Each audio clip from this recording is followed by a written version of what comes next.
네, 한 주간의 정치권 이슈를 속속들이 들여다보고 있죠. 정치토론 왈가왈부 유용합니다. 오늘도 세 분 모셨습니다. 서가번, 김유정, 그리고 진성호 전 의원 나와 계십니다. 안녕하십니까? 안녕하십니까? 안녕하세요. 이번 주는 정신이 없었습니다, 그죠? 네, 뉴스 폭발이네요. 예? 뉴스 폭발입니다. 뉴스 폭발입니다, 그냥. 예. 또 오늘은 트럼프하고 김정은의 정상회담 5월에 하겠다 이런 또 워싱턴에서의 발표가 있었고요. 또 정치권에서는 안희정 전 지사죠, 그죠? 안희정 전 지사에 대한 이 성폭행 증언이 나오면서 실제로 지방선거 구도가 요동치고 있다 이런 얘기가 있는데요. 자, 하여튼 오늘 두 가지 주제입니다. 지금 말씀드린 대로. 그래서 첫 번째 주제는 아무래도 남북대화가 될 거라고 예상되는데요. 남북 간의 문제. 첫 번째 주제부터 화면으로 만나보시도록 하겠습니다. 남과 북은 4월 말 판문점 평화의 집에서 제3차 남북 정상회담을 개최하기로 하였으며 이를 위해 구체적 실무 협의를 진행해 나가기로 하였습니다.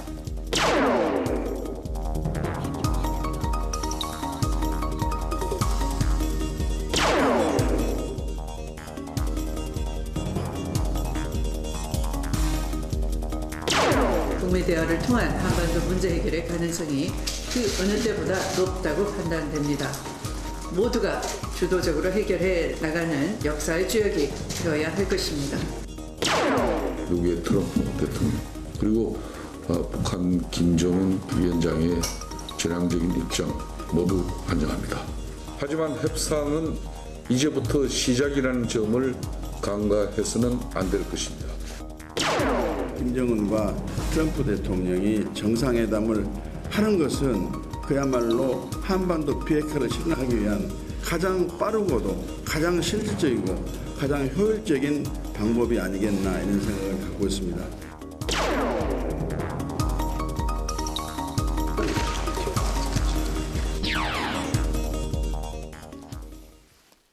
네, 왈가왈부 오늘의 첫 번째 주제는 남북대화 이어서 북미대화까지 한반도 정세 훈풍 불고 있는 날입니다. 오늘 아침에 백악관에서 발표가 있었죠. 우리 청와대 정의용 실장이 실제로 트럼프 대통령과의 대화 내용에 대해서 브리핑을 했습니다. 그러면서 결국은 이제는 북미 정상회담이 5월 달에 열릴 것이라는 그러한 기대감을 전 세계에 갖게 했는데요. 이전에 우리 대북 특사단이 또 김정은 위원장을 만나서 또 남북 정상회담을 4월 달에 개최한다. 이런 합의까지 하고 왔습니다. 자, 이 급변하는 남북 관계 그리고 동북아 아시아의 이 관계, 이 문제를 우리가 어떻게 봐야 될지 세 분의 의견을 먼저 들어보도록 하겠습니다. 먼저 트럼프와 김정은 관계. 그전에는 하여튼 막말도 많이 하고요. 서로 그냥 완전히 그냥 말입니다. 그냥 죽여버릴 듯이 제 표현이 정확할 거야 아마. 핵폭탄 내 위에 내 책상에 버튼이 있다. 나도 있다. 그런 얘기가 할 정도였는데 완전히 급변하고 있어요. 이거 어떻게 봐야 됩니까? 대단하죠. 맨날 지금 말씀하신 대로 로켓맨 예. 입에 달고 다니지 않습니까? 그다음에 정신 나간 사람, 네. 정신 이상한 사람 뭐 이렇게 맨날 그 트럼프 입에 달고 다녔던 그 수식어였는데 말 그대로 지금 정말 놀라운 일이 생겼습니다. 아마 그 안에 뭐 많은 대화들 있었고 근데 정상 간에 만난다는 건 처음이죠. 실제로 그 클린턴 때 만나기로 김정일 그가 만나기로 했었는데 결국 불발됐고 이제 그 후에 이 지금 그 트럼프가 직접 얘기해서 그 기일까지 정했지 않습니까? 김정은이 한 만나자 그랬더니 트럼프가 4월 내로 만나자. 그랬는데 지금 4월 남북 정상회담 잡혀 있고 그래서 아마 이제 뭐 5월쯤 되지 않을까 그렇게 생각을 합니다만은 어쨌든 그 ICBM 대륙간 탄도 미사일로 세계를 공포로 떨게 했고 한반도의 정세가 요동치게 만들었던 일들이 엊그제 같은데 이 정상회담까지 해서 이 한반도에 훈풍이 불어오고 또 이로 인해서 세계 평화를 만들어낼 수 있다면은 이건 뭐 엄청난 일입니다. 사실 정의용 안보실장이 그 대북 특사로 북한에 다녀와서 남북 정상회담을 가지고 왔고 또 이 공개할 수 없지만은 트럼프에 직접 전달할 문건이 따로 있다라고 해서 특사로 가서 아마 내일 원래 만나기로 돼 있었죠. 네. 트럼프 내일 만나기로 돼 있는데 직접 전화해서 빨리 만나자. 그래서 하루 예. 당겨서 정말 이례적인 일들이 뭐 하나 둘이 아닙니다. 네. 그래서 만나게 됐는데 결국 정상회담 약속을 하고 뭐 여러 가지 합의문 이따 예. 핵심 나오겠습니다만은 다행스러운 일입니다. 네. 그 국민들은 근데 굉장히 궁금해할 것 같아요. 김정은이 왜 갑자기 저렇게 해서 파격적인 제안을 하고 말이죠. 트럼프도 그것을 또 흔쾌하게 받아들였느냐. 이거 어떻게 해석할 수 그러니까 있습니까? 국내 언론 말고 서방 언론을 네. 보면 어쨌든 미국이나 유럽의 언론들도 트럼프가 김정은의 회담 제의를 갖다가 전격적으로 수용한 데에서 상당히 놀란 모양입니다. 글쎄 말이에요. 그러니까 네. 대부분의 언론 보도 기절로 보면 스트레이트는 깜짝 놀랐다는 걸 하고 다만 이제 BBC나 NIT의 분석 기사를 보면 굉장히 오랫동안 준비했다는 게 이런 겁니다. 지금 북한은 경제적으로 어마어마하게 힘든 것 같다. 우리가 생각하는 것 이상으로 김정은 네. 고통을 느끼고 있다. 왜? 중국의 수출이 지금 35% 정도 줄었다고 합니다. 그렇다면 지금 북한 경제는 거의 3분의 1 이상이 지금 마비됐다고 봐야 되는데 이 고통을 이겨내기 위해서 김정은은 굉장히 이례적으로 트럼프의 대화를 제의했고 또 트럼프가 누굽니까? NIT가 그 트럼프 대통령이 정용 실장 일행을 부른 그 뒷이야기를 쓴 걸 보면요. 굉장히 재밌습니다. 그러니까 정용 실장도 굉장히 겁날 정도로 놀랬던 게 네. 자, 이런 겁니다. 자, 지금 뭐 서가반 의원 말씀하셨지만 원래는 다음 날 만나야 되는데 바로 오라 그랬다. 그리고 그 자리에는 미국에서 안보에 관련되는 모든 중요한 인물들은 다 모은 겁니다. 한 20명 모였다고 예. 그래요. 그리고 난 뒤에 그 이야기를 듣다가 트럼프가 한마디 한 겁니다. 자, 정용 실장, 예. 당신이 직접 브리핑하시오. 백악관 기자실 그 브리핑 쓰지 마시고 더 많은 사람들한테 이야기하기 위해서 밖으로 나가서 이야기하시오. 그때 정상들이 왔을 때 거기서 하고 막 나가서 한다는 거기가 이제 가든이거든요. 정상회담 끝나고 나서 발표하는 그러니까 저 이야기 거죠. 들고 예. 그러니까 정용 실장이 겁이 난 겁니다. 문재인 대통령한테 전화를 한 겁니다. 해도 될까요? 그러난 뒤에 설득을 해서 하라.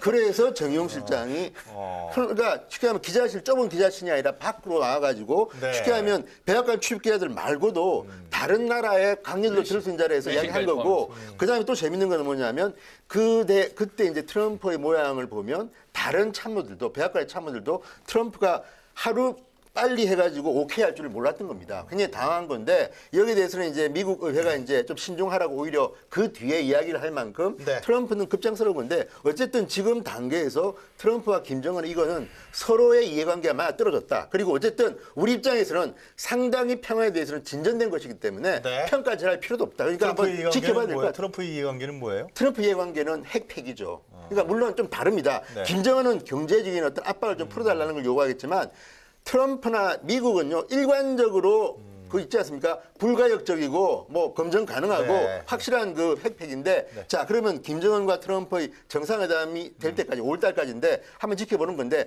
다만 이제 그 과정이 쉽지는 않을 것 같은 게 노동신문은 지금까지도 공식적으로 이런 이야기를 안 하고 있습니다. 지금까지도 최근 7일 날 사설을 보면 미국을 갖다 썰어버리겠다는 그 사설이 있을 뿐 지금까지 이런 이야기를 안 하기 때문에 좀 더 있어 봐야겠으나 네. 이번에 나왔던 이 소식은 정말 저도 깜짝 놀랐고 그래서 정용 실장과 서훈 원장이 네. 상당히 나름대로 노력을 많이 했다. 그리고 지금까지 나온 결과만 보면 물론 샴페인을 빨리 터뜨릴 필요는 없겠으나 네. 여야할 것 어쨌든 간에 상당히 깜짝 놀랄 만한 성과를 내고 있다는 거는 저도 인정할 수밖에 없습니다. 제일 놀란 사람이 일본의 아베 총리였던 것 같은데 네, 멘붕 그래서 왔다 그러더라고요. 저편 패싱이다 이런 얘기 나오면서 부랴부랴 네. 지금 미국 가서 만나겠다. 4월 방미 얘기가 나오고 있더라고요 오늘. 그런데 지난 대선 때 트럼프 대통령이 그 공약하듯 얘기했던 햄버거 대담이 네. 이루어지는 역사적인 순간을 우리가 5월에 지켜볼 수도 있겠다. 김정은과 트럼프의 이런 생각을 하게 되고요. 이 트럼프와 김정은 위원장은 두 사람 다 굉장히 돌출적이고 예측 불허이고 네. 또 동시에 굉장히 대담하고 뭐 이런 그 캐릭터로 정평이 나 있는데 네. 불과 얼마 전까지만 해도 아까 말씀하셨던 대로 서로 인신공격 그리고 뭐 금방이라도 이 한반도 전쟁 위기설 우리가 벗어날 수 없는 뭐 눈앞에 다가온 어떤 그런 위기감을 느꼈었는데 두 사람의 어떤 그 말폭탄이 네. 정말로 이제 이 현실화되는 거 아닌가라는 그런 위기감도 많이 느꼈었던 게 사실이죠. 그런데 전격 만납시다. 오케이. 이렇게 된 거 아닙니까? 네. 그리고 트럼프 대통령이 정의용 실장에게 그 정도의 파격적인 어떤 예우를 해준 것이고요. 또 동시에 후일담을 들어보니까 김정은 위원장이 정의용 실장에게 트럼프와 만나면 정말 그 상상 이상의 기대 이상의 큰 성과를 가져올 것이다, 낼 것이다 이런 얘기를 또 했다는 거예요. 전언에 의하면 그런 거 보면 뭔가 파격적인 카드를 또 준비하고 있는 게 아닌가 이런 생각도 들고요.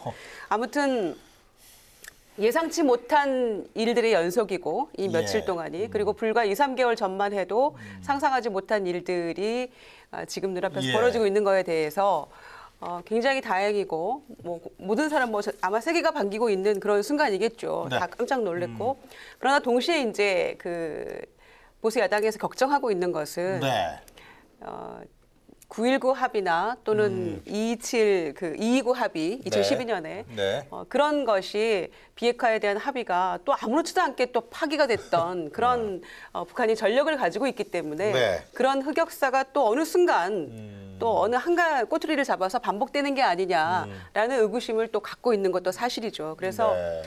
그런 부분들에서 정말 지금이야말로 저는 여야 할 것 없이 좀 힘을 네. 모아서 어렵게 가져온 이 기회를 조금 한반도 평화의 물꼬를 트는데 조금 함께 노력해야 될 시점이 아닌가 그런 네. 생각을 동시에 해봅니다. 소연님, 그러면 상당히 정치권에서 논란이 있었지만 대북 특사단 이 누가 가느냐, 누구는 안 된다 이런 얘기까지 막 있었는데 이 정의용 실장이 수석 대표죠. 예. 로 한 그 대북 특사단이 나름대로 성과를 낸 거라고 봐야 되는 거죠. 좀 큰 성과를 예. 낸 거라고 봐야 안 되겠습니까? 네. 왜냐하면은 왜냐하면은 지금 남북 정상회담, 북미 정상회담까지 끌어냈으니까요. 북미 정상회담이라는 용어는 참 우리가 거의 그렇죠. 별로 안 썼던 것 때문에 쓴 게 아니고 정말 상상하기 어려운 잘 워딩을 못 하시는 거예요. 그렇죠. 끌어냈으니까요. 그런데 네. 실제로 정의용 안보실장이 트럼프 대통령 만나서 접견 후에 네. 백악관 뜰에서 브리핑한 내용들을 보면은 따박따박 잘 챙겼어요. 김정은이 비핵화에 대한 분명한 의지를 갖고 있다. 또 북한은 향후 어떤 핵미사일 실험도 자제하기로 약속을 했다. 그다음에 우리 알고 있다시피 한미 군사훈련 기왕에 한미 군사훈련은 뭐 계속 그거 이해한다. 할 수도 있다. 이해한다. 그게 파격이었어요. 그렇죠. 와, 아주 파격적인 게 아닙니까? 그다음에 가능한 한 빠른 시일 안에 조기에 트럼프를 만나고 싶다. 이게 이제 김정은의 그 의사들을 뜻을 그렇게 정확히 전달했고 우리 대한민국 한반도 비핵화에 대한 단호한 우리 한국은 분명하게 북한에 대해서 네. 평화적 해결 단호한 의지를 가지고 있다. 비핵화에 대해서 트럼프 대통령과 평화적 해결을 위해서 외교적 과정 지속에 대해서 낙관했다. 아까 말씀드렸듯이 만나면은 뭔가 좋은 해결책이 나올 거다. 그런 것들이고 그리고 미국과 우방국들이 북한의 구체적인 행동으로 보여줄 때까지 압박 지속에 대해서도 압박을 지속한 것에 대해서 분명하게 우리 단합해서 그렇게 해야 된다는 입장까지 분명하게 트럼프에 견지를 했거든요. 그렇게 하나하나 아주 세심하게 그러면서도 친밀하게 그러면서도 분명하게 북한과 미국을 오가면서 이른바 중매자, 문재인 대통령을 대신해서 중매자 역할을 다 해냈는데 서훈 원장의 예. 어떤 그런 물밑대화 능력 이런 부분들이 물론 나중에 다 밝혀지겠지만은 실제로 김영철 통전부장과 서훈 그리고 미국 CIA 국장 이 삼라인이 많이 움직였다고 봐야 되는 건가요? 우리가 이제 이런 내용들이 결실을 맺기까지 단기간 내에 지금 이루어진 거잖아요. 그럴 때 그 전에 거슬러 올라가고 그러면 어떻게 해서 단기간 하루 이틀 사이에 북한에 가서 하루 이틀 미국에 가서 하루 만에 이런 성과를 낼 수 있느냐. 이게 사실은 평창 올림픽 때 김여정 특사가 오고 김영철 왔고 김영철 호텔방 왜 밖에 벗어나지 않고 그 안에만 콕 박혀 있었다 그랬는데 꼭 박혀 있게 만들면서 많은 얘기들을 물밑에서 했고 진지하게 이 대화들을 이끌어냈고 또 신뢰를 확보했다. 이런 것들이 또 김여정 청와대에서 문재인 대통령도 신뢰를 만들었고 문재인 대통령이 정의용 특사 할 때 친서를 통상 연설 비서관들이나 또는 관계자들이 작성해서 문재인 대통령이 이 보고 서명해서 보내는 게 네. 이 청와대 예인데 문재인 대통령이 직접 작성했다는 거 아니겠습니까? 이런 것들이 진정성들이 결국 남북 간의 가장 중요한 게 신뢰인데 네. 이 신뢰를 위한 이 진정성들이 전달됐고 또 그런 내용이 있는 알겠습니다. 것들이 트럼프 대통령에게도 분명하게 그게 신뢰를 확보했기 때문에 네. 이런 것들이 결과물을 얻어낼 수 있지 않았겠냐. 지전이 이렇게 뭐 보입니다. 대북 특사단이 나름대로 역할을 했다고 저는 보시는 거예요? 일단 제가 기대했던 거에 비해서 대북 특사단은 상당히 열심히 하고 굉장히 많은 성과를 낸 건 사실입니다. 그렇지만 네. 여기서 또 우리가 너무 흥분할 필요는 없는 게 이런 거는 있습니다. 뭐냐면 과거에 비해서 이번에 그 남북 간의 정상회담 합의 이런 것도 합의문이라는 게 존재하지가 않습니다. 무슨 네. 말이냐면요. 외교라는 거는 두 명이서 이제 이 외교 대화를 하게 되면 같이 합의문을 냅니다. 이거는 합의문을 내고 그게 말고는 각자 얘기를 하는데 네. 지금 북한은 지금 북미 정상회담 부분도 그렇고 남북 정상회담 부분도 그렇고 합의문이라는 게 없습니다. 정의용 실장이 김정은과 이렇게 이야기했다고 문재인 대통령한테 보고한 것일 뿐이고 언론 발표문일 뿐이지 북한이 지금 여기에 대해서 노동신문이나 조선중앙TV를 통해서 공식적으로 북한이 이야기한 게 아직까지 없습니다. 그리고 미국 같은 경우도 지금 정의용 실장이 중간에 끼어 있는 거지 정의용 실장이 브리핑한 거지 미국의 샌더스 백악관 대변인은 여기에 대해서 확실하게 아무런 이야기도 안 하고 다만 이제 원칙을 기자들이 물어보니까 원칙은 완전한 핵 폐기 때까지로 가는 것이고 트럼프도 자기 트윗에 바로 올렸습니다. 나 김정은 만난다. 그렇지만 만날 때까지 대북 제재 계속한다. 그러니까 그 뉘앙스만 보면 이 대화가 열릴지 안 열릴지 솔직히 하면 가능성은 물론 높겠으나 안 열릴 가능성도 있습니다. 왜냐하면 북한이라는 나라가 워낙 조금 정상적인 국가가 아닙니다. 그러니까 네. 이게 우리가 오케이 하려면 트럼프와 김정은 간의 정상회담에 대한 합의문이라든지 이런 것들이 좀 더 구체화돼야 되는데 시기만 하더라도 NIT 보도를 보면 오히려 트럼프 대통령이 우리 4월 달에 그럼 내가 만날게 그러니까 우리 정의용 실장이 또 놀래가지고 우리가 먼저 만나고요. 우리 다음에 5월 달. 그래가지고 5월 달에 정했다는 빈 이야기입니다. 그거 보면 오히려 지금 정의용 실장이 당할 정도로 트럼프는 제가 볼 땐 트럼프는 자기 정치에 아마 이걸 좀 이용할 생각이 있는 것 같습니다. 선거도 있고. 예, 그렇다 그러면 이 문제는 북한 정권하고 이제 합의를 봐야 되는데 어쨌든 최근에 1, 2일 동안 노동신문은 조용하긴 합니다. 미국을 이제 더 이상 이제 비판하지 않지만 제일 최근 7일자 사설은 어쨌든 자기는 핵무기가 정의의 보검이고 미국을 갖다가 이 행성에서 없애버리겠다고 했습니다. 그렇기 때문에 자 노동신문이나 공식적인 북한 매체가 이 문제를 갖다가 공론하기 전까지는 우리가 불안하다? 너무 불안한 건 있습니다. 그렇지만 근데 어쨌든 이걸 또 엎어요? 아니요. 김정은이 그러진 않을 것 아니 같아요. 그럴 수도 있죠. 왜냐하면 북한이 그동안에 너댓 번 엎었습니다. 그러니까 북한이 그전에 했던 걸 보면 예. 시기가 한두 달 지나면 엎어버린 경우가 많았는데 다만 이번에는 김정은이라는 젊고 새로운 지도자가 왔기 때문에 네. 과거와 좀 다를 거라는 기대를 가져보는 것이지 우리가 완전히 깰 수는 없고요. 또 하나는 문재인 대통령의 저는 스탠스가 좀 좋다고 보는 게 네. 어쨌든 그전에 이제 노무현 정권 때나 김대중 정권 때와 좀 다른 이유가 뭐냐면 그때는 처음 만난다는 것 때문에 굉장히 설렜던 게 있습니다. 그런데 이번에는 세 번째인데다가 뭐라고 했습니까? 문재인 대통령 워딩 그대로 이야기하면 남북 정상회담은 유리그릇 다루듯이 해야 된다. 그리고 나는 정상회담을 위한 대북 제재 완화는 안 하겠다. 저는 이 말은 전 지켜야 한다고 보는 이유가 많은 국민들이 또 걱정하는 게 뭐냐면 북한이 과거에 했던 게 뭡니까? 이렇게 합의 보고 난 뒤에 평화를 이야기하고 지원을 왕창 받은 뒤에 나 몰라라 또 깨버리는 거 아닙니까? 그러니까 저는 어쨌든 마지막 순간까지 4월 달 문재인 대통령이 만날 때까지는 어쨌든 대북 제재 완화해서도 안 되고 북한에 퍼주해서도 안 된다. 다만 어쨌든 지금 하고 있는 이런 행위 정치 행위들은 저는 문재인 대통령 나름대로는 굉장히 열심히 하는 걸 보기 때문에 이번에 만약 평가절하할 김정은이 필요는 그런 없는 행각을 벌인다 그러면 돌이킬 수 없는 행동이 되는 거 아니에요? 그렇죠. 우리 뭐 대한민국 정뿐만 아니라 전 세계가 완전 해상 봉쇄를 통한 강한 압박이 들어갈 가능성이 큰데 그렇게 안 할 것 같은데 하여튼 지금보다 두고 더한 봐야겠죠. 대북 제재가 예. 아마 전 세계적으로 동시에 일어나겠죠. 이루어지겠죠. 그런데 이 대북 특사단은 정말 기대 이상의 성과를 가져왔다. 네. 뭐 모두가 그렇게 생각하는 거라고 저는 봅니다. 왜냐하면 굉장히 좀 설마 했고 또 비관적으로 많이들 보았죠. 워낙 미국의 입장도 강했고 네. 그 전제 조건이라는 게 도저히 이루어질 수 없을 것 같은 그 북미 정상회담의 전제 조건들이 좀 양쪽 다 너무 입장이 완강했기 때문에 기대를 전혀 안 했었는데 네. 지금 보면은 4월에 남북 정상회담, 그다음에 또 남북 정상 간의 한 라인, 네. 남북 당국 간의 한 라인도 그것도 아니고요. 컸죠. 네. 그래서 그거 처음이죠, 그것도. 정상회담 전에 첫 통화하겠다. 뭐 네. 이런 거를 포함해서 또 한미연합 군사훈련에 대해서 내가 이해한다. 이런 것들은 상상할 수 없는 그런 발언이어서 이걸 정말 이거 믿어도 되는 것인가라는 정도 오히려 의심하게 되는, 귀를 의심하게 되는 그런 상황이긴 했죠. 그런데 이제 이 6개 항의 합의에 대해서 홍준표 대표가 네. 이거 김정은이 불러주는 대로 써온 거 아니냐 이제 이런 식으로 폄하를 했었는데 대표회담에서는. 아마 이제 그것에 대해서 그게 사실이 아니다라는 걸 강조하기 위해서 청와대에서 문 대통령이 제안한 것을 김정은이 수용한 것이다. 이제 이런 걸 또 굉장히 강조하고 있더라고요.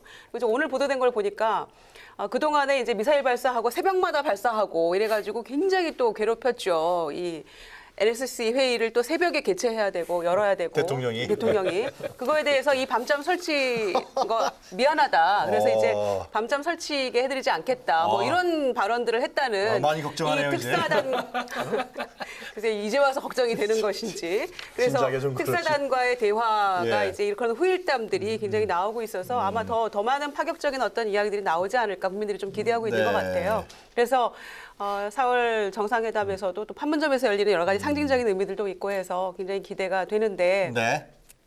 여태껏 또 이 북한이 작은 것에 꼬투리 잡는다고 말씀드렸던 것처럼 5월 북미 회담도 과거 2000년에 클린턴과 김정일 만남을 앞두고 뭐 장소 문제로 또 틀어진 것도 있었고요. 그래서 평양이냐 워싱턴이냐 이런 부분도 있고 그래서 굉장히 많은 변수가 여전히 우리에게 남아 있어서 좀 지켜봐야 될 것 같고요. 네. 다만 이 대북 특사단의 이런 그 예상치 못한 기대 이상의 어떤 성과에 대해서는 인정할 건 인정해야 된다고 생각합니다. 그래서 그런 점에 있어서는 이 미국과의 관계에 조금 더 이 중점을 둔 그렇죠. 정용 실장을 단장으로 한 이 대북 특사단이 이 기대 이상의 성과를 냈다 이렇게 좀 그런 평가하고 싶습니다. 측면에서 두 분 말씀드려서 짧게 말씀 더 종합 정리하시게요. 하면은 그나마도 시기적으로 참 이게 다행이고 좀 운이 있다 싶어요. 네. 지금 두 분 말씀 주셨듯이 이 그 정상회담이 그다음에 또 여러 가지 회담 협의했던 것들이 중간중간에 깨진 일이 있었는데 이번 클린턴 때 대표적인 거 아니었습니까? 근데 사실 그때는 클린턴 대통령의 임기 말입니다. 재선 임기 말이었거든요. 그리고 그 다음 선거가 해서 엘고가 지고 조지 W. 부시가 됐어요. 결국 이게 이 선거가 선거직인데 선거 임기 말에 하다 보니까 그다음 정권은 이어지지 않아서 결국 이런 것들이 깨졌는데 이번에는 지금 클린턴이 임기 초고 또 다행스러운 게 지금 트럼프가 임기 초고. 트럼프가 임기 초고 그다음에 12월 달에 또 중간 선거를 치러야 되는데 지금 지지도는 바닥입니다. 이례적으로 임기 초부터 그래서 뭔가 성과를 내야 되는데 성과 낼 게 별로 없어요. 예. 그러다 보니까 이제 이런 것들이 예, 알겠습니다. 좀 더 나은 분위기로 작용을 하고 있다고 봐야죠. 노무현 김정일 두 사람이 이제 그 지도자가 정상회담한 지 11년인데 11년 만에 열린다는. 이번 만약에 4월달에 남북 정상회담이 예정대로 열린다면은 네. 의제가 뭐가 될 거라고 판단하세요? 의제는 여러 가지 있을 수 있다고 생각합니다. 누구보다 이제 모두가 관심 갖고 있는 비핵화 문제는 반드시 비핵화가 제일 중요한 의제가 가장 중요한 되겠죠. 의제가 되겠죠. 거론이 될 거라고 양 생각하고요. 정상이 비핵화에 대해서 합의문을 내야 되지 않을까 싶기도 네. 한데. 예. 네, 지난번에 이제 그 김영철 통전부장. 네, 왔을 때 그때 이제 비핵화 관련한 이야기를 문 대통령이 했을 때 듣고 있었다. 아마 전할 것이다. 그런 얘기 지난번에 저희가 얘기를 나눴었는데 비핵화 문제가 아무래도 가장 큰 네. 이슈가 될 거라고 생각하고요. 두 번째는 이제 아마 인도적 차원의 어떤 교류 같은 거, 이산가족 네, 이산가족 상봉이랄지 이런 것들 실질적으로 이제 남아 있는 이 실향민들이 굉장히 다 연로하셔서 네. 정말 이 몇 분 안 계시다. 그리고 네. 이제 정말 기대 난망이다 이런 것들이 있었기 때문에 아마 그런 인도적 차원의 어떤 교류 그런 것들이 조금 강하게 조금 얘기가 네. 돼야 될 것 같고요. 그다음에 이제 경제 협력이겠죠. 아무래도 굉장히 중요한 부분이죠. 네. 그게 그 김정은이 이런 북미 간의 어떤 북미 회담이랄지 또는 파격적인 또 이런 남북 정상회담이랄지 우리가 네. 또 대북 특사단이 가서 김정은을 만날 수 없을지 그것도 전혀 예측 불허였거든요. 사실은. 그렇죠. 그런데 네. 앉자마자 김영철 얘기했다는 거 아닙니까? 만나게 됩니다. 이렇게. 그래서 정말 그때도 얼마나 놀랐겠습니까? 그래서 그런 상황이어서 정영 실장이 좀 청심환을 드셔야 되지 않을까 저는 지금 그런 생각도 한편 했었는데 아마 그런 세 가지 정도 중요 의제가 조금 좀 논의가 돼서 실질적으로 어떤 구체적인 실현으로 좀 이어지는 것 그것이 아마 굉장히 중요할 것 같고요. 네.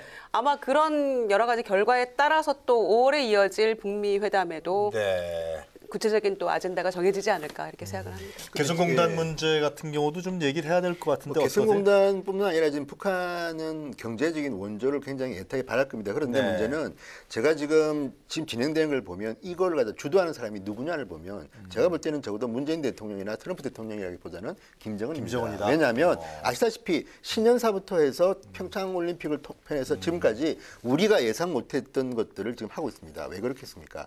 김정은은 아마도 제가 볼 때는 김정은과 거의 사람들은 굉장히 주도면밀하게 차곡차곡 계획을 지금 실현 중인 걸로 제가 볼 때는 보입니다. 근데 어디까지 갈지는 제가 모르겠습니다. 그러니까 문 대통령도 말씀하셨지만 지금 만나는 곳에서 하루아침에 저는 많은 걸 뽑아내기가 쉽지 않을 거라고 봅니다. 왜냐하면 북한이면 말로는 뭐 김정일, 뭐 김일성의 유훈이 뭐 비핵화 이런 이야기 하는데 저는 말도 안 되는 이거야말로 정말 거짓말장이들이 전형적인 수법 아닙니까? 아니 김대중 대통령이 북한을 가서 참 그 노고리 끌고 북한을 직접 갔습니다. 네. 평양 가서 만난 거고 네. 그 뒤 얼마나 북한과 정말 휴머니즘 차원의 교류를 했습니까? 그런데 돌아온 것은 뭡니까? 핵무기 개발이 아닙니까? 그러니까 우리는 민족주의적으로 굉장히 감상적인 생각을 할 수 있지만 저쪽은 안 그렇습니다. 그래서 이번에 보니까 문재인 대통령한테 그 어떤 전문가들이 쓴 거를 보니까 민족주의자가 되지 말고 마키아벨리가 되라. 북한을 상대하기 위해서는 그럴 수밖에 없는 게 그리고 또 이번에는 세 번째이기 때문에 문 대통령도 그럴 것이고 또 하나는 이번에 좀 마음에 드는 조항 중에 하나가 판문점 회담입니다.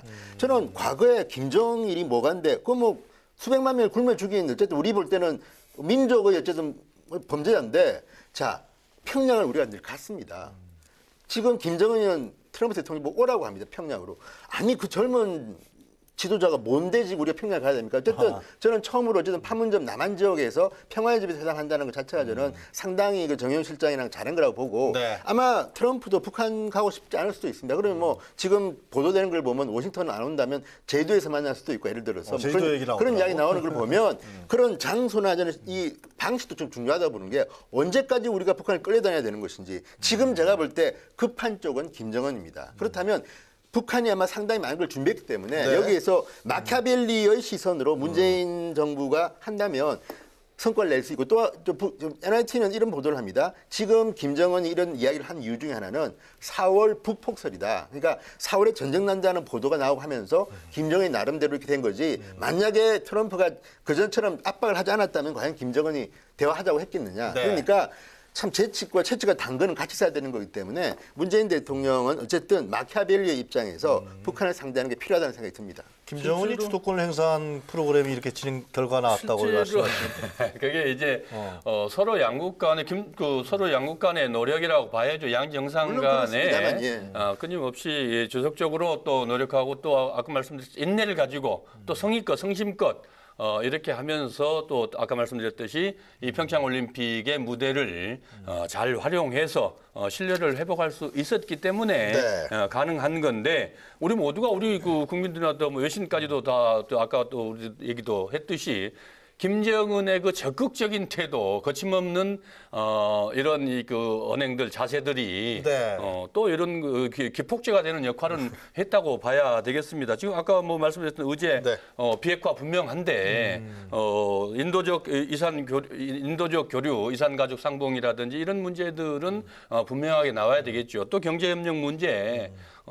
진행 뭐 개성공단 문제라든지 금강산 관광이라든지 그 전에 노무현 대통령 때 남포까지 이 그 제2 그 개성공단처럼 그렇게 그 확대하자고 합의 다 했는데 네.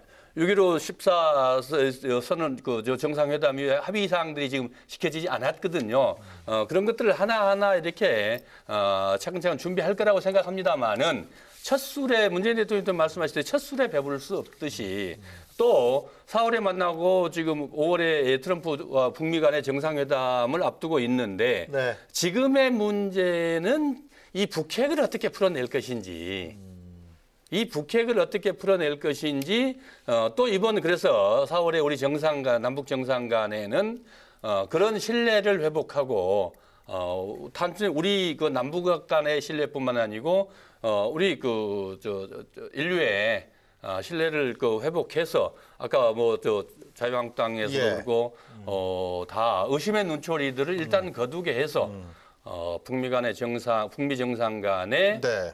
결국 이 비핵화 문제를 잘 합의해서 성공할 수 있도록 그 초석을 까는 게 중요할 거고 그러면은 경협 문제는 그게 전제되지 않으면은 사실 뭐 우리가 한다고 지금 상황에서는 과거처럼 우리가 남북 간에 한다고 해서 할 수 있는 일이 아니지 않습니까? 이거는 유엔의 제재 결의가 풀려야 될 사안이기 때문에 그래서 그런 하나하나들을 우리가 할 수 있는 일과 또 지금 당장 할 수 있는 일 또 그다음에 할 수 있는 일들 또 이걸 이루기 위해서 우리가 서로 또 남북 간의 신뢰 구축을 해야 할 일들 하나하나 체크리스트를 잘 만들어낼 거다. 네. 이렇게 그런데 그 생각이 수요일 듭니다. 날 열렸던 청와대에서의 대표하고 문재인 대통령의 회담에서는 이 홍준표 대표하고 문재인 대통령 간의 이 남북 문제를 푸는 방식에 대해서 아주 입장이 확연하게 갈라섰어요. 그렇지 않습니까? 이 문제도 상당히 우리가 넘어야 될 산인 것 같은데 이런 극명한 차이들을 어떻게 좀 좁힐 수 있을지도 좀 궁금할 것 같아요. 어떻게 보십니까? 그러니까 야당 지도자 입장에서는 어쨌든 간에 감사하는 입장에서 그런 회의를 가지고 할 수밖에 없는 겁니다. 그리고 그 보면 이제 언론에 보도된 헤드라인 이런 겁니다. 네. 자, 이제 홍준표 대표가 주의사항을 이야기하니까 그러니까 문재인 대통령이 그럼 대안을 내놓으라 그러니까 아니 정보도 많고 최고 지도자인 대통령이 야당 지도자부터 대안을 내놓으라고 하는데 제가 볼 때 그게 맞는 게 대통령의 자는 정말 다른 사람이 모르는 고급 정보도 많고 판단을 내려야 되는 것이고 야당 지도자는 걱정되는 걸 이야기하는 겁니다. 당장 저는 걱정되는 게 오늘도 유승민 이제 대표가 이야기했지만 자 송영무 국방장관이 지금 그런 이야기를 했다고 합니다. 미국 태평양 사령관을 만나서 핵잠수함은 이번에 올 필요 없다 뭐 이렇게 이야기했다고 했다가 지금 또 구설에 올랐는데 이럴 때도 국방부 장관은 열심히 나라를 지켜야 되는 것이고 그거는 통일부 장관은 그런 이야기 할 수가 있겠지만 그렇게 또 하나는 이제 문제는 통일부가 정부의 그 통일 교재에서 북한의 남침이나 이런 도발을 뺐다고 합니다. 지금 그 때문에 지금 시끄러운데 그런 것도 저는 아니라고 보는 이유가 아니 위안부 문제든 뭐든 간에 우리 역사에 남길 것 아니 솔직히 100만 이상이 목숨을 잃은 6.25 남침을 갖다가 교재에서 없애버린다? 저는 이런 것들도 저는 통일부가요? 통일부가 통일 교재에서 없앴다고 합니다. 그래서 오늘 지금 좀 시끄러운데 이런 것들은 저는 너무 섣부른 게 정상회담은 문재인 대통령 말처럼 정상회담 하는 것이고 각자의 일에서 각자의 원칙은 지켜야 되는 것이지 아니 대통령과 김정은이 만났다고 해서 하루아침에 북한이 저지른 그동안의 범죄가 사라지는 겁니까? 김정은은 공허부를 처형하고 지금 어쨌든 유엔에서 비판하는 그런 지도자입니다. 독재자입니다. 그런데 그걸 갖다가 한번 만난다고 해서 이렇게 하루아침에 이렇게 색깔 바꾸는 건 제가 볼 때 아니라고 보고 원칙, 그러니까 문재인 대통령 이야기대로 하면 된다고 봅니다. 아니 정상회담을 하기 위해서 과거처럼 뭐 퍼준다든지 또는 무슨 저 대북 제재 완화 없습니다. 그 이야기를 지킨다면 저는 오히려 문재인 대통령이 국민 모두의 신뢰를 얻는 것이고 정말 여기에 누군가가 문재인 대통령이 정상회담에 끼어들어가지고 뭐 자기 어떤 생각이나 이념을 갖다가 그 슬쩍 넣으려고 한다면 저는 오히려 힘들어진다. 그래서 저는 북한을 다루는 방법은 조금 냉정할 필요가 있다. 그리고 저는 지금까지는 상당히 그런 의미에서는 문재인 대통령이 쿨하게 해온 면이 있기 때문에 이 기조를 지켜라. 그렇지 않으면 지금 국방장관의 그런 발언이라든지 이런 것들은요. 보기에 따라서는 상당히 오해를 살 소지가 많습니다. 홍준표 대표의 스탠스는 상당히 적극적 의미로 현 정부에서 해석해야 된다. 그런 말씀이신 건가요? 글쎄요, 이제 제가 보기에는 우려를 표명했어요. 보수 야당 대표의 입장에서. 이 남북 정상회담이나 뭐 이런 이야기들이 특사단의 어떤 가져온 결과들이 핵무기 완성을 위한 시간 벌어주기용 아니냐라는 이 국민들의 우려가 있다. 대안 있냐? 이렇게 물어본 거예요. 그러니까 평소에 문재인 대통령 같으면은 아마 거기에 대해서 그렇게 아마 직설적으로 받아치는 그런 경우는 별로 보지 못했던 것 같아요. 그래요. 그런데 그러면 당신은 대안 있냐? 이렇게 나온 거죠. 그래서 저는 아마 글쎄요. 두 분 다 조금 더 이렇게 수위 조절을 했으면 어땠을까 그런 생각이 드는 게 그런 우려가 있으니 좀 잘했으면 좋겠습니다. 라고 이렇게 완곡하게 뜻을 전달했으면 어땠을까 그런 생각도 들고요. 그럼 또 대안 있냐라고 야당 대표에게 얘기하면 야당 대표가 내가 대통령도 아닌데 또 이렇게 얘기할 수밖에 없는 거 아닙니까? 그래서 아마 그 약간의 좀 감정 섞여 설전이 있었던 것 같은데 결과적으로는 우리는 굉장히 좋은 기회를 가진 것이고 그게 또 실제로 북한이 어떻게 나올 것인지 북한은 조변 섞게 하는 거는 우리가 많은 경험을 했으니까 그거는 조금 시간을 두고 지켜봐야 될 문제긴 하지만 지금으로서는 조금 희망 섞인 기대를 좀 가지면서 좀 차분하게 오늘 보니까 이 남북 정상회담 준비 실무위원장이 임종석 비서실장을 임명을 했더라고요. 그러더라고요. 그러니까 따지고 보면 시간이 또 얼마 남지 않았으니까 그런 것들을 포함해서 조금 여야가 힘을 합쳤으면 좋겠네요.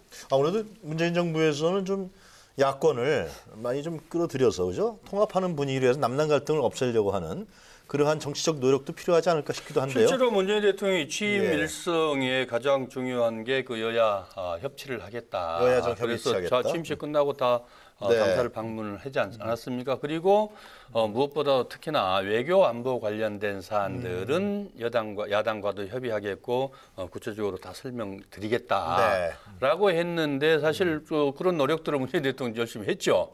외국 순방 갔다 왔을 때도 과거에도 그랬기는 했습니다만은 그랬었는데 결국 공주표 대표는 네. 뭐 쇼는 가지 않는다, 뭐 들러리서지 않겠다, 뭐 이래서 가지 않았는데 이번에 이제 다행스럽게 가서 함께 참여해서 국민들이 보기에 다행스러웠죠. 실제로 외교 안보 문제에 어디 여야가 있을 수 있겠습니까? 그것은 국가의 이익과 결부되는 문제이기 때문에 국내 정치와 좀 구분해서 해야 되는 것이고 또 말씀 주셨듯이 야당 입장에서 당연히 문제 제기해야 되는 것이고 또 그것들을 그 정부에서는 청와대에서는 그것을 받아서 네.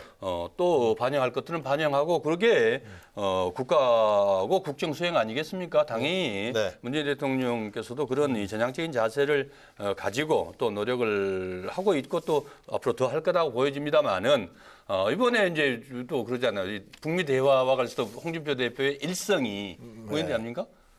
전혀 새로울 게 없다. 안보 쇼다. 이런 얘기를 했어요. 하여튼 4월, 5월 아직 우리 한반도의 사실상 운명이 좌우되는 새로운 역사의 한 페이지를 쓰느냐 아니면 다시 또 후퇴하느냐 굉장히 중요한 시기가 될 것 같습니다. 자, 하여튼 뭐 그리고 그 첫 번째 주제는 이 정도로 저희가 정리하고요. 두 번째 주제 화면으로 먼저 만나보시도록 하겠습니다.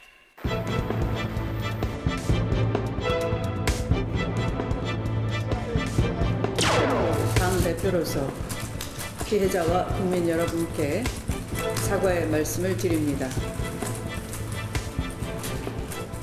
안희정 도지사에 대해서는 출당 및 자명 조치를 밟기로 결정했습니다. 점을 약속드립니다. 이것은 아니겠습니다. 얼마나 민망한 사건들이 좌파 진영에서만 지금 벌어지고 있습니다. 최근에 미투 운동이 좀 더 가열차게 해가지고 좌파들 좀 더 많이 걸렸으면 좋겠습니다. 네, 더더욱이 경악스러운 것은 미투 운동 대화를 하면서도 또 한 차례 피해자에게 못된 짓을 감행했고 또 그 와중에 미투 강연을 했다고 하니 그 원초적인 부도덕함의 끝은 어딘지 알 수가 없습니다.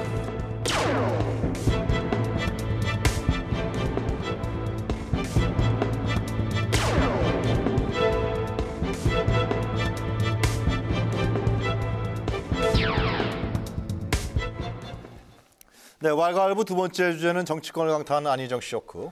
6.13 지방선거 최대의 변수가 된 아이입니다. 좀 전에 우리 진 의원께서 말씀하셨습니다만은 지금 아직도 인터넷에 뜨거운 하여튼 열기를 달구는 것이 안희정 전 충남지사의 성폭행 의혹 파문입니다. 자, 기자회견도 한다가 또 취소했어요, 그죠? 또 하여튼 오늘 검찰에 출두한다 그랬었는데 이 문제를 정치권에 오래 계셨으니까 이거 어떻게 해석해야 됩니까? 그러니까 저는 그 네. 안희정 전 지사죠. 이제 전 네. 지사의 그 3월 5일 날 뉴스룸의 인터뷰가 보도되면서 제 주변에 이제 젊은 친구들 이야기 들어봤는데 그 네. 배신감을 느끼는 이유가 안희정이라는 정치인이 우리가 생각했던 미래의 지도자라는 생각을 한 것 같습니다. 그러니까 어쨌든 간에 평소에 은행이나 이런 것들이 그런데 문제는 그것과 안희정 전 지사의 행동이 이제 하나 둘 밝혀지면서 네. 그 배신감이 저는 폭발한 거라고 봅니다. 근데 사실 안희정 전 지사의 문제 보면 도덕적으로는 저는 비난받을 게 많은 게 예를 들어서 뭐 네. 처음에 그 비서실에서 했다고는 하지만 합의에 의한 것이었다는 걸 할 때 정말 젊은 여성들이 정말 뒤핀 겁니다. 그럼 합의한 거면 불륜인데 그건 문제가 없느냐. 그러니까 지금 갈수록 이런 문제들이 우리 정치권 전체에 대한 그 미투 이런 반응도 있지만 네. 저는 다른 분이 아니라 안희정이라는 정치인이기 때문에 이게 폭발적인 거고 그 다음에 이제 연이어서 이제 뭐 정봉주 등등의 의혹들이 터져 나오는데 네. 자 이거에 대해서는 저는 김성태 원내대표가 그런 이야기했습니다. 이거는 우리 모두의 일이다. 응? 저도 깜짝 놀라게 김성태 의원 뭐 답지 않을 수도 있지만 여성대에서 그렇게 물어보니까 대부분의 사람들은 뭐 좌파 이런 이야기 할 줄 알았던데 이거는 그게 아니고 우리 모두가 겸하게 반성할 이야기라고 한 걸 보면 제가 봐도 이거는 진보냐 보수냐 또는 뭐 이 민주당이냐 자유한국당이냐 이런 문제는 저는 아닌 것 같습니다. 그리고 이 문학에 워낙 진보적인 성향이 많다 보니까 진보 성향의 분들이 지금 미투에 많이 걸려가지고 논란이 되고 있는데 지금부터 그럼 앞으로 어떻게 할 거냐가 중요한 건데 어쨌든 안희정 전 지사의 이 성폭행 의혹은요. 지금까지 대한민국에 나타났던 그 정치인 스캔들 중에서 아마 가장 폭발력이 강한 것 같고 지금 어떤 일부는 클린턴 전 대통령의 섹스 스캔들에 버금갈 정도로 큰 건데 모르겠습니다. 저는 어쨌든 이게 민주당에 일단 1차적으로는 충격을 주겠으나 그걸 떠나가지고 정치인 모두에게 저는 자성의 시간과 앞으로 어떻게 할 거니 너들 이런 근본적인 질문을 저는 던지고 있다고 봅니다. 왜 안희정 쇼크라고 하겠습니까? 안희정 전 지사가 이 여권의 가장 유력한 차기 대선 주자였고 그리고 지난 대선 당시에 경선에서 2등해서 20% 이상의 또 지지를 얻었던 그런 유력한 대선 주자였기 때문에 그 충격이 비례해서 큰 거라고 저는 생각을 합니다. 그리고 이제 재성 의원님 말씀하신 것처럼 많은 국민들이 실망하고 배신감을 느끼는 것은 이 진보 정치의 위선에 대한 것에 대한 이 충격과 배신감이 가장 크다고 생각을 하는데 지금 보니까 5일 날이 이제 그 피해자가 비서가 나와서 그 사실을 폭로를 했고요. 그런데 그날이 대북 특사단 파견하는 날이었잖아요. 그러니까 모든 국민이 더 충격과 이 경악을 금치 못했던 것은 대북 특사단 파견이라는 것은 굉장히 큰 뉴스였고 그것을 덮을 만한 또 다른 뉴스는 저희가 별로 상상해 본 적이 없잖아요. 굉장히 우리에게 뭔가 이 기대 섞인 남북관계의 진전을 그렇게 희망하는 그런 날이었는데 이런 일이 터지고 보니까 아마 국민들이 더 놀랐던 것 같고요. 그런 점에서 저는 이 미투 운동이 정치적으로 좀 변질돼서는 안 되겠지만 그러나 또 정치권을 떠나서 이 부분이 지금 논란 얘기를 안 할 수는 없는 문제이기 때문에 안희정 전 지사가 이 사건이 터지고 바로 그 다음에 6일 날 새벽에 이제 지사직 내려놓는다 이런 그 SNS 글을 올리고 그 이후로는 저희가 볼 수가 없는 상황인데 오늘 이제 서부지검에 자신 출두하겠다는 거 아닙니까? 아마 그런 점에서 이보다 더 큰 지금 충격적인 뉴스가 또 있을까 싶은 만큼 지난 시간에 모두에게 충격이었죠. 김희정 의원께서 이게 정치권으로 번질 것이다라는 예언을 했는데 불행하게도 하여튼 그런 일이 근데 벌어졌네요. 아까도 말씀하셨습니다마는 홍준표 대표가 이 좌파 얘기를 하면서 이 미투 운동을 같이 연결시켰어요. 이 문제는 또 실제로 지금 진보 진영에 있는 그 정치인과 인사들이 많이 미투 운동의 대상이 되고 있는 것도 사실 아닙니까? 실제로 그러니까 지금 우리 사회에 이게 대단히 엄청난 일이죠. 실제로 이게 조직화돼 그 안에 뭐 여러 가지 사회 각계각층에서 일어났던 이 성폭력 행위들에 대한 여러 가지 일들이 있었지만 이게 이 사회 운동화되지는 않았었거든요. 그러나 이제 이번에 아마 이게 뭐 세계적인 흐름이기도 합니다만은 우리가 이 촛불 이후에 우리 사회의 가장 큰 화두가 결국 이 공정한 사회 아니겠습니까? 공정한 사회로 가는 이 길에 어떠한 불공정도 있어서는 안 되고 바로잡아야 된다라는 큰 틀 속에서 지금 우리 국민들이 이걸 바라보고 있고 또 진행되고 있다고 생각합니다. 우리 모두가 아까 신성 의원님 말씀대로 누구 개인의 문제들만이 아니고 우리 모두들이 이 자성해야 될 문제이기도 하고 또 이런 계기를 통해서 이 잘못된 이 성문화, 성인식에 대한 것들도 바로잡는 계기가 돼야 된다고 봅니다만은 특히 이제 그런 과정에 야당 대표신 홍준표 대표가 다른 것도 아닌 청와대가 하신 말씀들이나 또 자유한국당이 성폭력 근절대책위원회라는 것을 만들어서 어제 첫 회의를 했어요. 그런데 그 박순자 위원장이 1차 회의에서 하신 말씀이 우리는 자유한국당이겠죠. 우리는 터치는 있었지만 폭력은 없었다. 이런 얘기들을 하거든요. 그러니까 그거는 홍준표 대표가 임종석 비서실장에게 임 실장이 기획한 것이라고 하던데 라고 하는 것과 박순자 의원이 우리 당은 터치는 있었지만은 폭력은 없었다라고 하는 그 말씀과가 결국 그 인식의 수준이 거기에 같은 수준에 가 있지 않는가. 그런 측면에서 보면 김성태 원내대표의 아까 그 말씀은 우리 모두의 일이라고 하신 그 말씀은 또 엄청난 말씀이시죠.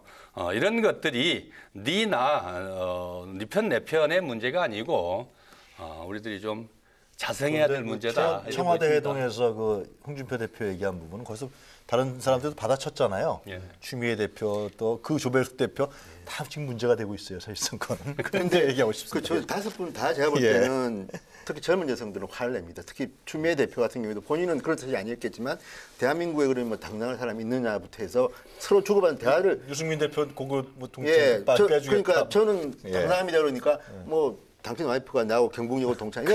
그런 말 하나하나가 전부 다 젊은 분들이 듣기에는 정말 굉장히 불편한 것들이고요. 정치인들이 아직도 뭔가 미투 운동의 본질을 잘 모른다. 또 하나 저는 박순자 위원장을 좀 옹호를 한다면요. 그분이 저는 굉장히 많은 말을 했는데 일부를 좀 따는데 제가 봐도 그 부분 뭐 터치 뭐 듣고 이거는 진짜 부적절한 말입니다. 그건 실제로 맞는데 다만 이제 이쪽 자유한국당의 의원들은 어떤 이제 불편한 감정이 있냐 그러면 예를 들어서 이제 홍준표 대표는 그겁니다. 아니 내가 직접 한 것도 아니고 책에 친구 뭐 돼지 발정제 이것 때문에 한번 했다가 여성단체에서 그렇게 막 벌떼처럼 이렇게 공격을 했는데 지금 뭐 이윤택 무슨 고원 뭐 이번에 안희정 이런 케이스는 제가 봐도 진짜 좀 심할 정도의 범죄인데 너무 우리 때와 비하면 너무 조용하다 억울하다 이런 말들이 좀 있는 것 같고 그것도 저는 적절하지 않지만 그런 게 있고 또 하나 문제는 뭐냐면 그런 이야기를 좀 합니다. 과거에 최연희 의원이라고 기억할지 모르지만 그 술자리에서 한번 그분이 워낙 인품으로 유명한 분인데 술을 드시고 정신을 잃고 어쨌든 그것도 좀 잘못한 건지만 어쨌든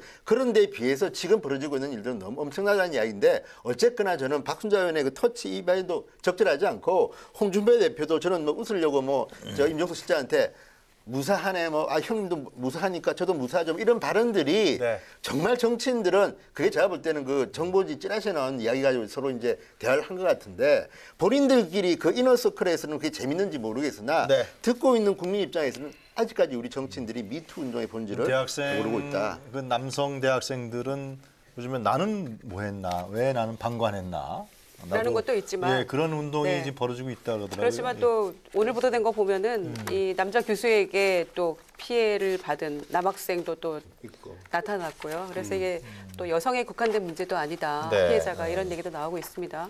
이 미투 운동은 좌우의 문제도 아니고 저는 진보 보수의 문제도 아니라고 생각합니다.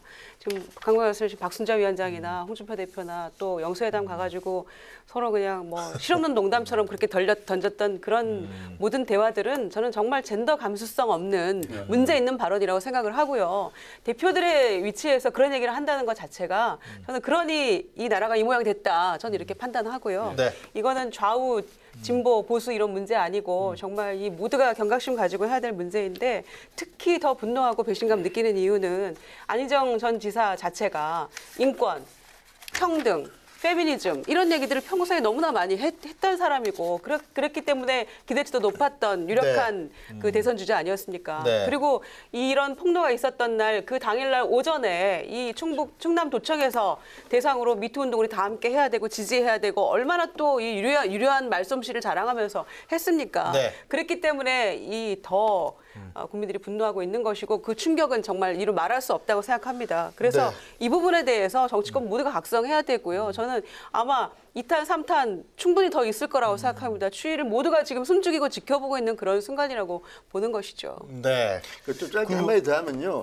저는 지금 2차 가해도 좀 위험한 게 지금 그 정보지 이런 데는 어떻게 뜨냐면 그 뉴스룸이 나와서 인터뷰했던 그 여성이 있습니다. 그 여성은 자기 얼굴을 이제 내보이고 했는데도 불구하고 그 여성의 가족 이야기 또는 이 여성이 뭐 사생 팬이었다 아니죠 뭐 등등해서 어쨌든 음모론을 갖다 하는데 저는 이런 것들이 어쨌든 간에 이 정치에 한번 들어가게 되면 모든 걸 음모로 보고 또 지금 사실 우리가 생각하는 이상으로 많은 이야기들이 지금 떠돌고 다닌다는데 저는 이런 거는 다른 건 떠나서 팩트가 아닌 걸 갖다 떠벌리는 자들에 대해서는 좀 수사를 해야 되지 않나. 왜냐하면 이게요.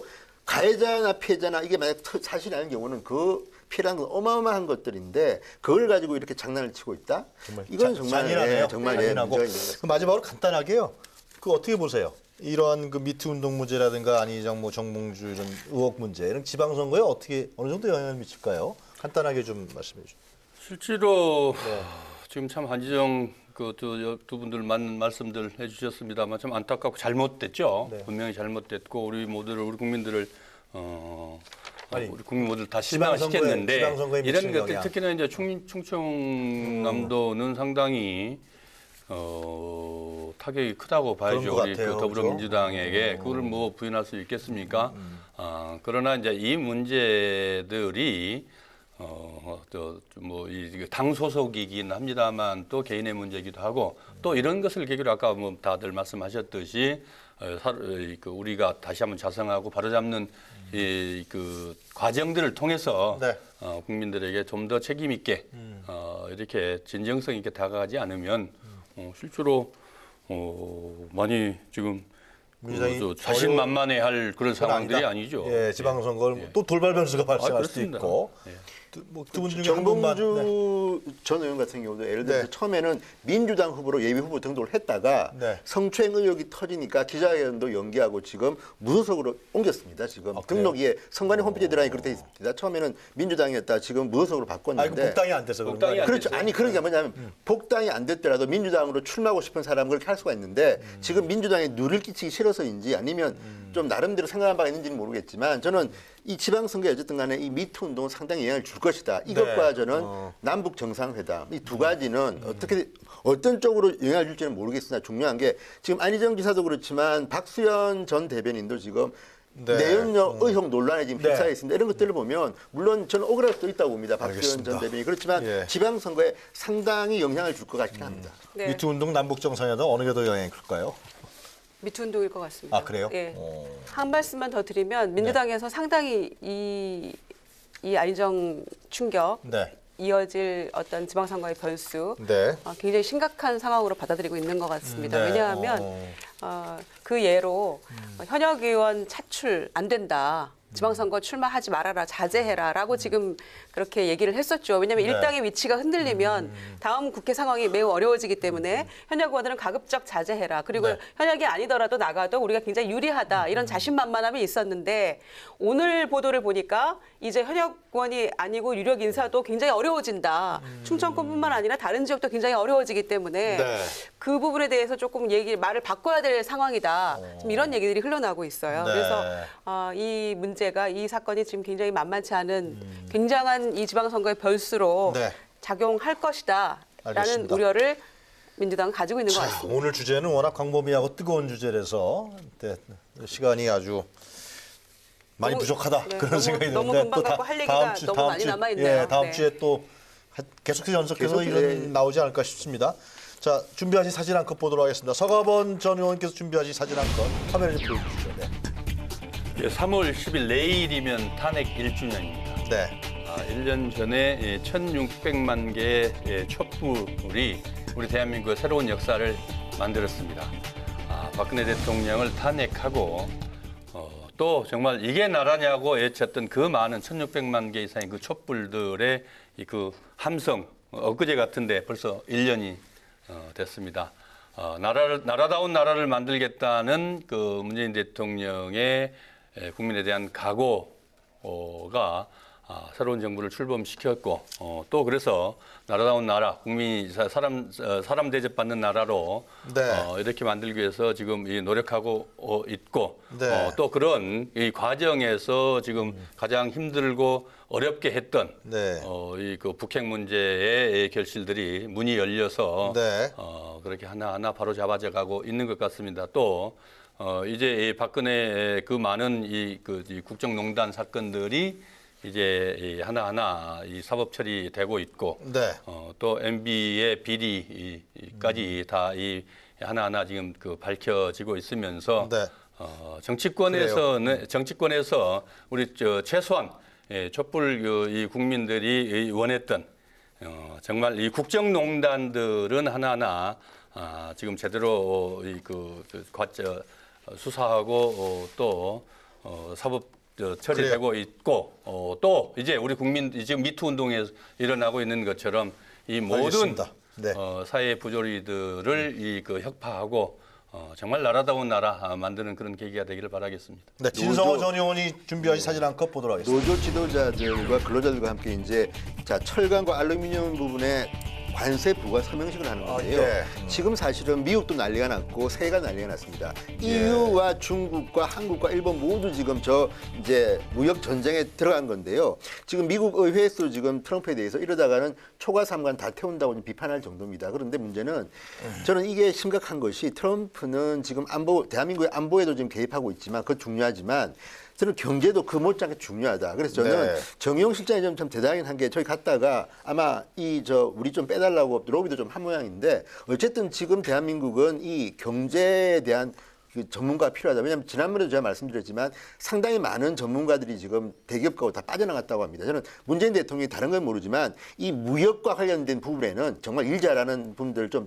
투입하셔가지고 네. 지금 할 때다. 왜냐하면 일본, 중국 다 똑같습니다. 지금 전쟁인데 무역 전쟁이 벌어지고 있는데 우리나라가 지금 통영도 요즘 뭐 조선소 폐업 때문에 힘들다고 하는데 자 여기에서 우리 정부가 안보가 가장 중요한 것이긴 하지만 먹고 사는 문제도 중요하기 때문에 이 문제에 대해서 트럼프 이 무역 전쟁 선포에 어떻게 대응할 것인지 이제 여기에도 아마 고민할 때가 된 것 같다는 생각이 듭니다. 아주 중요한 점 지적해 주신 것 같아요. 자, 김유정 전 의원이 준비하신 사진 한 컷 보도록 하겠습니다. 네.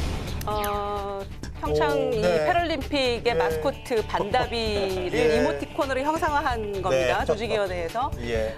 지난 동계올림픽에서는 이 수호랑이 마스코트였는데 이 반다비는 이 반달곰과 또 뭔가를 기념한다라는 그런 비 합쳐서 반다비라고 해요. 그런데 조금 전에 이제 개막식이 끝났습니다마는 오늘 개막해서 열흘간 이 패럴림픽이 벌어진다. 네. 이 사실조차도 날짜도 모르는 국민이 절반에 가깝다고 합니다. 그래서 우리가 너무 많은 충격적인 뉴스들에 갇혀서 묻혀서 이 패럴림픽에 대한 열기가 지난 동계올림픽만큼 못 미치고 있는 게 조금 안타까워서 네. 이 반다비의 모습을 통해서 우리가 함께 이 패럴림픽을 응원하는 그런 기회로 삼았으면 좋겠고요. 앞으로 열흘 동안 또 역대 사상 최대의 선수들이 지금 참여를 한다고 합니다. 그래서 함께 좀 응원하는 그런 시간도 가졌으면 좋겠습니다. 좀 네. 묻혔어요. 너무 주제가 네, 너무 대형 많이 주제가 묻혀서, 많으니까 예, 그죠? 그 점에서도 안타깝습니다. 네. 자, 어제가 세계 여성의 날이었죠. 1908년에 미국의 여성 노동자들이 그 차별에 반대하면서 그 투쟁을 시작하면서 여성의 날이 시작된 건데요. 결국 참정권을 요구했던 것 같습니다. 그리고 지금 작품에 벌어지고 있는 미투 운동, 우리 불평등, 동등한 권리, 개인의 권리, 또 인권, 이 모든 부분에 대한 인류의 역사와 한계를 같이 하고 있지 않냐 그런 생각이 듭니다. 자, 하여튼 뭐 다음 주에는 좀 더 진전된 주제가 저희들 책상에 올라왔으면 좋겠다 그런 생각이 듭니다. 정치토론 말고 오늘은 여기까지입니다. 세 분 모두 고생하셨습니다. 감사합니다. 네, 저희는 다음 주 금요일에 다시 찾아뵙겠습니다. 수고했습니다. 수고하셨습니다. 네. 수고했습니다. 오늘 되게 너무 짧네요. 시간이.